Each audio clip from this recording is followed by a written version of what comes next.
Oh, hello. So, as you've seen from some of our recent updates over the last few months, we spent a few pounds just upgrading Otto a little bit, just to make him a bit more practical for the new season. We may never get out, because as I'm doing this video, we're still on lockdown. But I just thought I'd do a quick compilation of some of the new things we've bought and how I hope they'll work out over the coming summer. So what have we done? So one of the first things we did was get rid of the carpet, and you'll have seen on the other video how we've managed to fit this rubber flooring down. This has worked really well so far. I remember getting the Christmas tree in here, it put mud everywhere and I just wiped it off. So that bodes well for when we get out camping, hopefully later in the year. Number two, and again there's a separate video for this, but we've updated the cool box, and it's actually quite handy just having this in the car anyway. So when I've been, before lockdown, when I've drove up for a poker night at friends, I've actually had my beer nice and chilled by the time I even got there. So just having that in the car, it feels like a bit of a luxury anyway.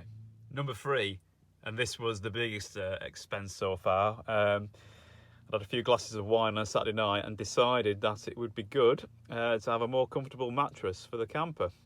So I actually went on the Mercedes website and bought the official one, and this is what turned up in the post a week later, and it is ridiculously comfy actually, so I'm really pleased with it.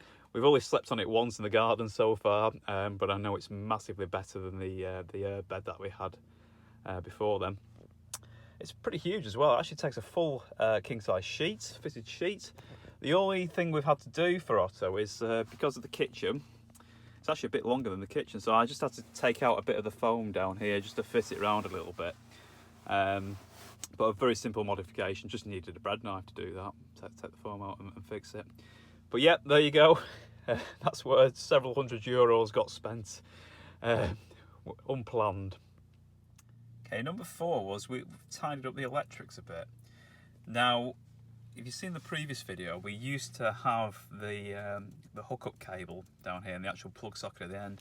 Now I've tied up the cable, and you'll see I've actually put the consumer unit or the plug sockets for this. They're actually hidden now underneath this little part of the front seat. And the reason I moved it was, A, it was a bit unsightly down there anyway, but the actual water from the sink was starting to splash onto it, and obviously that's not good for anything. So under there it's very secure.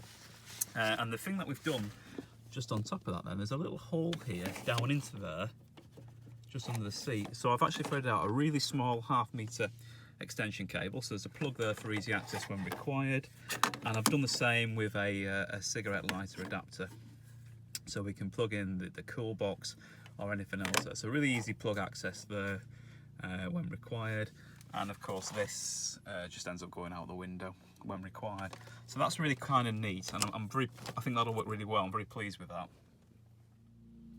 Linked to the electrics, I've invested in a very small solar panel. This is just 10 watts, and I've got this attached to the window next to the sliding door.